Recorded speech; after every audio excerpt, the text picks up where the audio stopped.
Juan Manuel Fangio, the calculated comeback. In 1957, Fangio was 46, driving a Maserati that demanded every ounce of control. Most racers that age were retired or in commentary booths. He was still rewriting physics. That day at Nürburgring, he started on pole, but a long pit stop for fuel and tyres dropped him nearly a minute behind the leaders, Mike Hawthorne and Peter Collins. The crowd thought it was over. Fangio thought it was a challenge. With fresh tyres and a cool head, he started clawing time back like a man chasing his own shadow. Lap after lap, the stopwatch told an impossible story. Fangio broke the track record, then broke it again, 10 times in a row. Each corner was measured, every gear change exact. No mistakes, no theatrics, just relentless precision on the most brutal circuit ever built. By the final laps, the grandstands realised what they were seeing, the greatest comeback drive in Formula One history. Fangio passed both Ferraris with 2 laps to go and crossed the line shaking from exhaustion. Later, he admitted he'd scared himself that day, driving closer to the edge than ever before. Ayrton Senna, the Rainmaster, April 11th, 1993. The European Grand Prix at Donington Park began under a storm that looked like it had swallowed the track whole. The rain came down hard, visibility dropped, and within seconds, half the grid was sliding like they were racing on soap. Then came Senna, calm, focused, visor fogged, but somehow reading every patch of water as if the circuit spoke to him directly. By the first corner, he was already slicing through cars. Wendlinger, Schumacher, Hill, all passed before the lap was halfway done. When he lunged past Alain Prost at the Melbourne hairpin, the crowd erupted. 1 lap. That's all it took for Senna to go from 5th to 1st. The commentators couldn't keep up. Even rival drivers said later they'd never seen anyone so connected to a car in those conditions. Lap after lap, the rain changed. Grip disappeared. But Senna's rhythm never broke. He built a lead of nearly a minute, switching gears smoother than the track could dry. There was no luck, no chaos, just control at its most pure. Nigel Mansell, the Braveheart pass. Silverstone was roaring before the race even began. Nigel Mansell had home soil under his tyres and a sold-out crowd chanting his name like a football match. Across the garage stood Nelson Piquet, his own teammate, his biggest rival, and the man who had spent the season trying to out-psyche him. Mansell started behind, forced to fight for every inch in front of his own people. With 20 laps to go, he began closing in. The Williams car was light on fuel, tyres nearly gone, yet Mansell kept finding grip where no one else could. Each lap, he drew closer to Piquet's gearbox, crowd noise following him like thunder around the circuit. 5 laps left. Mansell faked to the inside down Hangar Straight, Piquet covered, and the Brit went around the outside at 180 miles an hour. Wheel to wheel through Stowe, sparks flying, engine screaming, Silverstone erupted. Flags waved, fans climbed fences. The commentary team nearly lost their voices. Mansell crossed the line first, then threw his helmet into the grandstand in one of the most iconic celebrations in Formula One history. That overtake became his signature, fearless, emotional and theatrical. Mika Häkkinen, precision at 300 km per hour. The 2000 Belgian Grand Prix looked like a jewel carved straight out of motorsport folklore. Mika Häkkinen versus Michael Schumacher at Spa-Francorchamps. 2 world champions chasing perfection on the fastest, most fearsome track of them all. Rain had washed away the morning, the circuit still damp in spots, and by mid-race, the tension was razor-sharp. Häkkinen had lost time earlier after a small slip at Les Combes, but he locked back onto Schumacher's tail with frightening accuracy.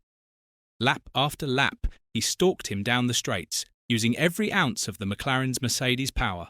The crowd sensed something coming. They just didn't know when. Then came lap 41. Down the Kemmel Straight, both cars blasted past 300 km per hour, and as they approached the backmarker, Ricardo Zonta, Häkkinen went for it. 3 cars side by side, inches apart, all flat out. Häkkinen slipped through the middle, Schumacher to the left, Zonta to the right. a move so perfectly timed it seemed impossible to repeat. That single move summed up Häkkinen's style: calm, exact, and devastatingly fast. Precision turned into poetry at 300 kilometers per hour. He took the lead cleanly and never looked back. When the checkered flag waved, even Schumacher admitted defeat with respect. Kimi Räikkönen, the ice-cool assassin. The 2005 Japanese Grand Prix was a masterclass in patience and precision. Kimi started 17th after a messy qualifying, buried deep in the grid with little chance of a podium, let alone victory. But once the lights went out, the McLaren began carving through the field like a scalpel. Every move was clean, every lap faster than the last. There were no radio rants, no drama, just pure focus. By halfway, he had already cleared half the grid. The car looked glued to the asphalt through the S's, and each pass came with clinical timing. When others hesitated in traffic, he simply waited for the smallest gap and made it count. The laps kept ticking down, and the impossible started to look inevitable. On the final lap, the entire grandstand stood up. Ahead was Giancarlo Fisichella's Renault, leading since the start. Down the main straight, he opened DRS, tucked into the slipstream, and launched an overtake into turn 1. Smooth, decisive, and ruthless. The McLaren roared ahead, sealing one of Formula One's greatest comebacks. After 53 laps, he crossed the line in first. No celebration, no shouting. Just a quiet, "Yes, yes, yes, we got it," over the radio. Suzuka became his signature, a reminder that calmness under pressure can be deadlier than rage. Fernando Alonso, the art of defence. The 2021 Hungarian Grand Prix turned into a masterclass in defensive racing. Esteban Ocon was leading the race for Alpine, but behind him came Lewis Hamilton, charging through the field with fresher tyres and a faster car. Between them stood Fernando Alonso, and for 10 unforgettable laps, he built an unbreakable wall. The Alpine didn't have the pace to outrun the Mercedes, so Alonso switched to pure racecraft. Every corner was a chess move. He placed his car inches from the apex, forcing Hamilton into the dirty line, then slowed the exit just enough to block any run down the straight. On lap 65, Hamilton tried diving into turn 2. Alonso countered with perfect timing, reclaiming the inside and holding firm. The crowd could feel the tension. Every lap, the gap between Ocon and Hamilton grew larger because Alonso was turning defense into strategy. Even when his tyres started to fade, his precision stayed razor-sharp. Hamilton finally broke through, but by then, the damage was done. Ocon went on to win his first Grand Prix, and the paddock knew who made it possible. The veteran's defence was called one of the finest in modern Formula One. Michael Schumacher, qualifying pace on demand.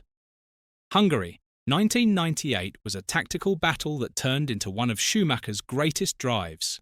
Ferrari's strategy had fallen apart midway through the race, leaving him stuck behind both McLarens with no clean path to the win. Then Ross Brawn, Ferrari's technical mastermind, came on the radio with a wild call, switched to a 3-stop strategy, and pushed flat out for nearly 20 laps straight. The order was simple. "We need 25 seconds, Schumacher acknowledged it with a calm, "understood," and what followed became legend. From lap 44 onward, he unleashed lap times that looked impossible. Each one faster than the last, all on heavy fuel and worn tyres. The commentators couldn't believe what they were watching, a driver running qualifying laps in the middle of a Grand Prix. The stopwatch told the story. 10 seconds gained, then 15, then 25. The Ferrari sliced through the air with surgical precision. Corner exits perfect, throttle balance smooth, braking points untouched. When he emerged from his third pit stop, Schumacher was ahead. Mission complete. By the time the checkered flag fell, the McLarens were nowhere near him. The plan worked because Schumacher made it work.